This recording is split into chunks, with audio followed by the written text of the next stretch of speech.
Pembahasan soal UTBK TKA Fisika. Yuk langsung aja kita mulai videonya.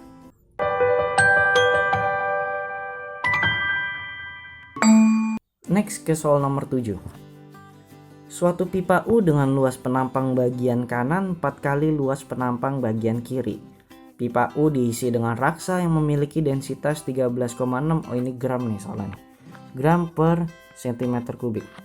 Permukaan air berada 30 cm di bawah ujung atas pipa U atau batas pipa U ya. Ini harusnya gambar itu nyampe mentok sini. Nih. Oke. Jika bagian kiri diisi air hingga penuh, berarti sampai penuh ya, sampai di batas mulut pipa U-nya itu, maka raksa di sebelah kanan akan naik sejauh. Kalau di materi sekolah itu kan kalau kalian belajar yang fluida statis, biasanya permukaan itu, luas permukaannya itu kan sama. Tapi karena kalau di sini beda, kita harus hitung dulu berapa perselisih kenaikan ketika diisi fluida. Kita tahu kalau misalnya yang kita isi sebelah kiri itu akan sama dengan yang di sebelah kanan ya volumenya. Paham maksudnya? Ketika kita isi ke kiri, maka penambahan yang di sebelah kanan juga pasti sama dengan yang di sebelah kirinya. Kita bisa tulis kalau V kiri itu akan sama dengan V kanan. V kiri itu berarti A dikali H kiri, sama dengan V itu berarti A kanan, ini kiri ya, ini kanan, dikali H kanan.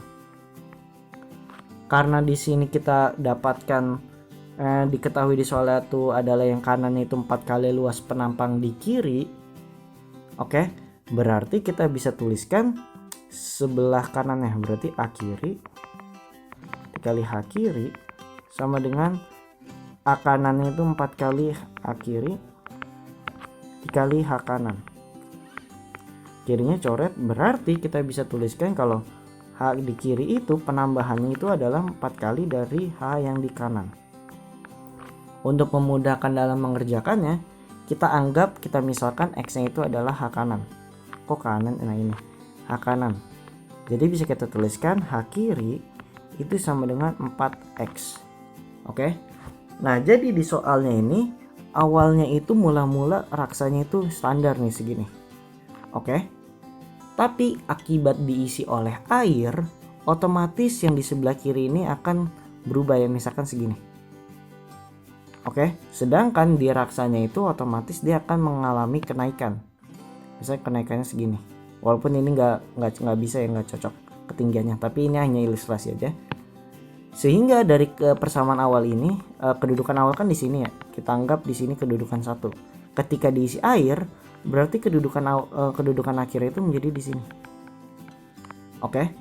Kita tahu tadi H kiri ini adalah 4X. Berarti jarak ini ke sini adalah 4X. Sedangkan tadi jarak muka air sampai ke titik yang normal tadi 36 cm. Dan kenaikannya adalah X. Kenapa X? Karena kan tadi kita misalkan X-nya itu adalah H kanan. Ya udah, kalau udah kedapat persamaan kayak begini, gambar ilustrasi kayak gini, harusnya kalian bisa langsung ngerjain. Rumusnya kayak biasa, rho GH kiri sama dengan rho GH kanan. G-nya coret, sebelah kirinya itu kita hitung air, berarti rho air itu kan 1. H kirinya berarti 36 ditambah 4X. Ya, 36 tambah 4X. Karena kan dihitung dari permukaan sampai ke titik 2-nya itu. Sama dengan rho raksa itu 13,6 dikali H kanannya itu berarti jarak dari sini ke sini, yaitu X plus 4X. Sehingga kalau kita tuliskan 36 plus 4X sama dengan 13,6 dikali 5X ya. Oke. Ya udah, kita kalikan biasa 36 plus 4X sama dengan 68X. 36 sama dengan 64X, sehingga didapatkan X-nya itu adalah 36 per 64, yaitu 0,56 cm. Berarti kalau ditanya raksa di sebelah kanan X sejauh 0,56 cm. Seperti itu aja. Oke. Next ke nomor 8. Kapal yang mengapung di permukaan air, rho air sama dengan 1000 kg per meter kubik. memindahkan air sebesar 16.000 Newton. Berarti ketika raw airnya itu 1000 kg per meter kubik, kapal itu bisa memindahkan air seberat 16.000 Newton. Jika kapal itu mengapung di permukaan air laut, kalau di sini di air laut yaitu 1100 kg per meter kubik, maka kapal itu memindahkan air laut seberapa berat, ya kan? Nah, mungkin kalau bagi kalian yang lihat soal ini pasti agak bingung.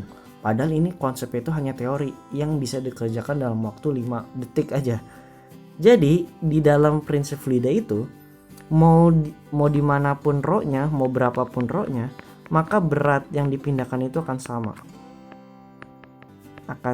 Berat yang dipindahkannya maksudnya.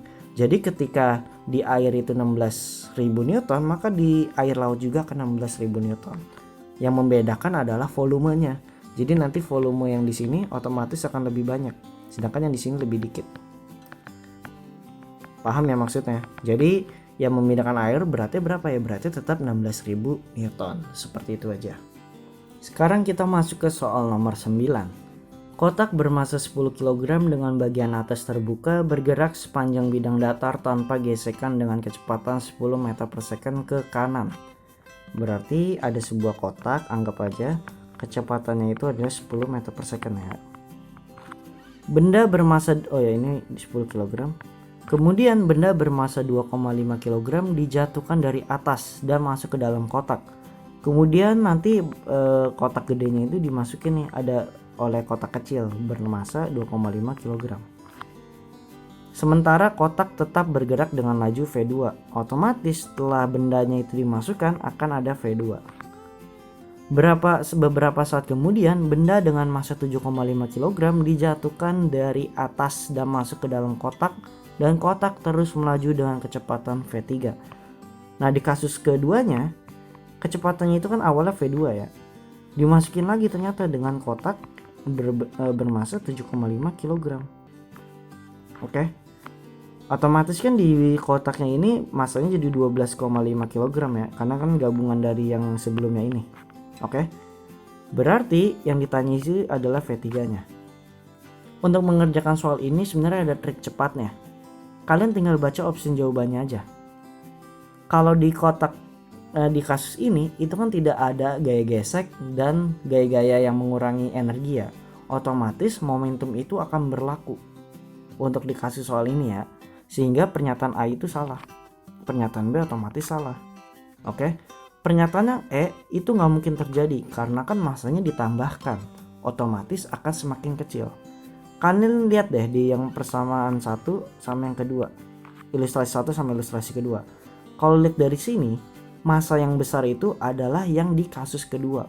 Otomatis V yang di sini akan lebih kecil. Berarti otomatis ya jawabannya C. Kayak gitu aja. Tapi kan karena di sini kalian nggak lagi ngerjain soal UTBK, lagi membahas soal UTBK, Mimin jelasin tentang bagaimana cara perhitungannya. Kita hitung untuk yang kasus pertama dulu ya. Sama kayak biasa, ada momentum 1 sama dengan momentum 2. Momentum satunya berarti massa benda yang 10 kg dikali kecepatan itu kan 10 ya. Ditambah massa benda 2-nya itu kan bernilai 0 karena kan belum dimasukin ya. Sama dengan rho 2-nya itu adalah gabungannya.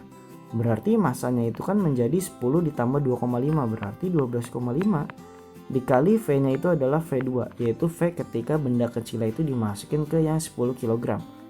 Jadinya 100 sama dengan 12,5 kali V2. Didapatkan V2-nya itu 8 meter per second. Nah, sesuai kan sama jawaban yang tadi ngira-ngira itu. Kita buktikan lagi untuk yang kasus kedua. Sama, kita anggap P2 sama dengan P3 ya. Kasus kedua ini adalah massanya itu 12,5. Karena kan yang udah digabung sama benda kecil tadi ya, dikali V2-nya itu langsung dimasukkan 8. Sama dengan ini benda 7,5 kg itu dimasukin juga, otomatis 12,5 ditambah 7,5 20. Dikali V-nya itu adalah yang ditanya. Di sini kita dapatkan kalau 100 sama dengan 20 V3. Sehingga didapatkan V3-nya itu adalah meter per second. Nah, sesuai kan jawabannya? Cukup sekian pembahasan soal TKA Fisika part 3. Sampai jumpa di part 4-nya.